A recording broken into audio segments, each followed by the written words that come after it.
Bismillahirrahmanirrahim. Assalamualaikum warahmatullahi wabarakatuh.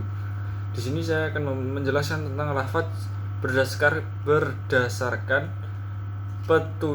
penunjukan kepada kejelasan maknanya. Yang pertama adalah nas. Nas di sini menurut jumhur ulama adalah lafaz yang menunjukkan kepada makna yang pasti atau qat'i atau dilalah qat'i. Di sini yakni tidak ada kemungkinan dimaksud makna lain. Jumhur ulama usul fikih selain Hanafiyah membagikan lafaz dari segi samar maknanya juga kepada dua bagian. Yang pertama adalah mujmal, yang kedua adalah mutasyabih. Kedua istilah ini menurut jumhur adalah sinonim. Mereka mendefinisikan mutasyabih dengan lafaz yang tidak jelas maknanya. Definisi ini mencakup juga mujmal ke dalamnya dari segi makna yang tidak jelas. Yang kedua adalah muawwal. Muawwal adalah lafaz yang kesamarannya tidak bisa dihilangkan kecuali dengan penjelasan syar'i itu sendiri. Contohnya pada surat Al-Isra ayat 32. Dan janganlah kamu mendekati zina. Sesungguhnya zina adalah perbuatan yang keji. Yang ketiga adalah mujmal. Mujmal menurut Abu Zaid Ad-Dabusi di dalam takwim, mujmal adalah lafaz yang tidak mungkin dipikirkan maknanya sekali-kali karena ketika dibuat jauh sekali maknanya secara bahasa atau memakai makna pinjaman istiarah. Al-Bazawi dalam usulnya mendefinisikan lafaz yang banyak maknanya dan serupa beberapa maksud dengan persamaan yang tidak mungkin didapatkannya. Yang selanjutnya adalah mubayyan atau mufassar. Mufassar merupakan lafaz yang jelas petunjuknya tetapi dalam pemahamannya membutuhkan unsur dari luar untuk menjelaskan maknanya secara mendalam. Contohnya, dan janganlah kamu membunuh jiwa yang diharamkan Allah kecuali dengan alasan yang benar. Surah Al-Isra ayat 33.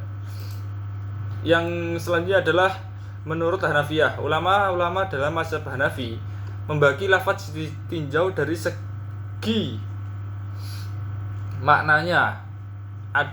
Yaitu ada 4. Yang pertama adalah zohir, yang kedua adalah nas, yang ketiga adalah mufassar, yang keempat adalah muhkam. Dari keempat macam tersebut, yang lebih tinggi tingkatannya kejelasannya sesuai urutan adalah yang pertama adalah muhkam, yang kedua adalah mufassar, yang ketiga adalah nas, yang keempat adalah zahir. Kemudian membagikan lafaz ditinjau dari segi tidak jelas menunjukkan maknanya kepada 4 macam juga. Yang pertama adalah kahfi, yang kedua adalah muskil, yang ketiga adalah mujmal, dan yang terakhir adalah mutasyabih. Yang selanjutnya adalah zohir. Zohir dalam mazhab Hanafi.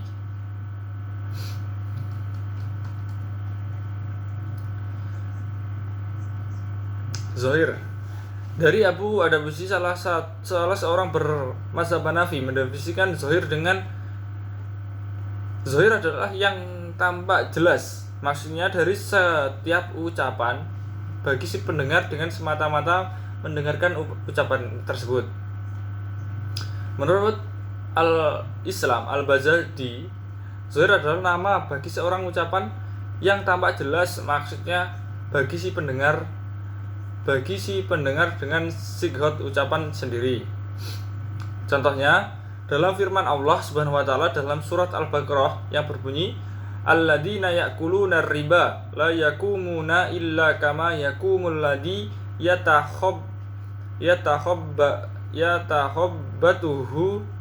yatahabbatuhu syaiton minal massi dalika bi annahum qalu innamal bai'u mislu ar-riba wa ahallallahu al-bai'a wa harramar riba. Di sini menjelaskan tentang ayat yang menjelaskan tentang jual beli dan riba. Maksudnya Allah telah menghalalkan jual beli dan mengharamkan riba. Yang terkenal dengan asbab an-nuzulnya adalah ayat ini diturunkan untuk menafikan kesamaan antara jual beli dengan riba. Hal ini menolak anggapan orang-orang Yahudi yang mengatakan jual beli sama dengan riba dari ayat tadi yang berbunyi wa akhalallahul bai'a wa harramar riba. Kedua lafaz al-bai'u dan ar-riba adalah atau umum yang ada kemungkinan untuk ditaksis guna mempersempit keluasannya, maksudnya yang hanya mencakup beberapa afrod saja tanpa yang lainnya. Selanjutnya adalah nas menurut Al-Dabusi dalam At-Taqwim adalah nas yang lebih daripada zahir dari segi kejelasannya apabila dihadapkan dengannya. Contohnya dari ayat Al-Baqarah ayat 275 yang berbunyi wa akhalallahul bai'a wa harramar riba. Allah telah menghalalkan jual beli dan mengharamkan riba. Nas dalam ayat ini menafikan kesamaan antara jual beli dan riba dari segi halal dan haramnya karena pembacaan lafaz. Dan selanjutnya adalah mufassar. Mufassar adalah lafaz yang menunjukkan kepada hukum makna dengan penunjuk yang jelas. Ia tidak dapat ditakwilkan dan ditaksis, tetapi ia dapat menerima nas pada zaman Rasulullah SAW.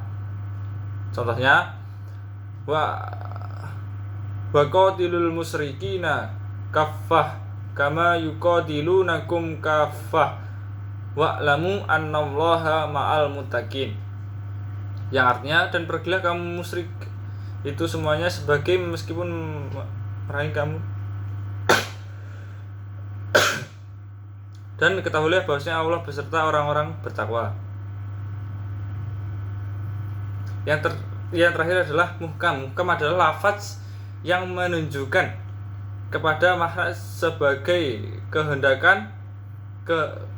dikehendaki oleh lafaz tersebut dengan petunjuk yang jelas dan pasti yang diwakili ditaksis dan dinas pada Rasulullah SAW masih hidup dan juga pada masa beliau setelah wafat.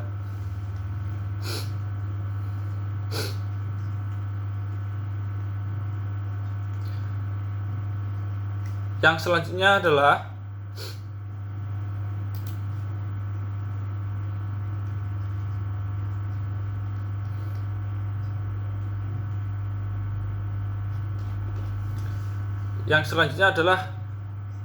rumusan masalah.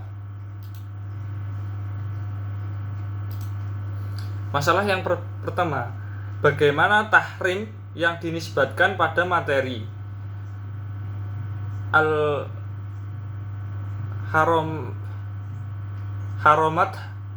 hurimat alaikumul maitah. Dalam masalah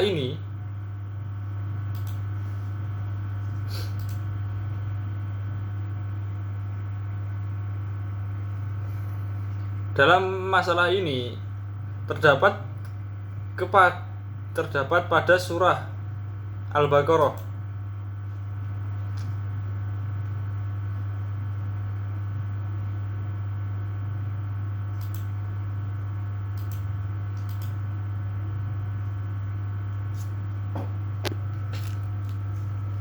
untuk yang pertama, permasalahan hurimat alaikumul maitah.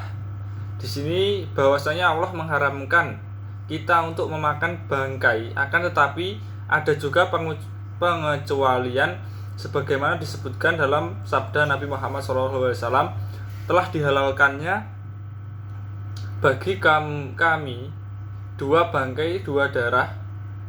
Dua bangkai itu adalah ikan dan belalang, dan dua darah itu adalah hati dan limpa. Yang kedua,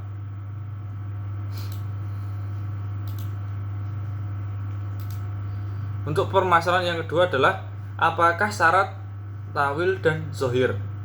Di sini saya akan berusaha menjawab.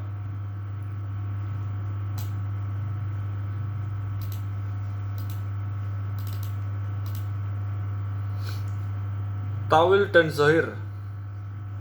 Tawil dan zohir merupakan dua konsep dalam ilmu tafsir dalam Islam. Tawil menunjuk pada interpretasi atau penafsiran mendalam ayat Al-Quran dan hadis. Sementara zohir menunjukkan pada makna harfah atau yang tersurat dari ayat tersebut. Syarat tawil dan zohir adalah ketika makna harfah dari ayat tidak sesuai dengan akal, nas, dan hukum Islam, maka diizinkan untuk melakukan tawil untuk mencapai pemahaman yang lebih mendalam. Namun tawil harus dilakukan dengan hati-hati dan berdasarkan prinsip-prinsip yang ditetapkan.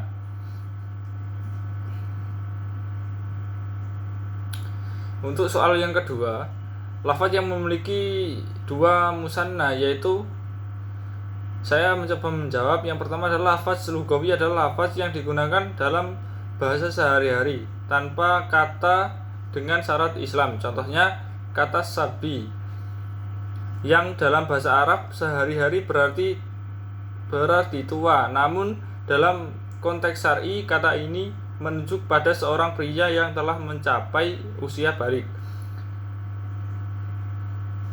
Situs lafaz yang memiliki dua musanna ini penting dalam memahami hukum-hukum Islam karena penggunaan lafaz yang tepat dalam konteks syariat kunci dalam menetapkan hukum-hukum tersebut. Sekian presentasi dari saya. Wassalamualaikum warahmatullahi wabarakatuh.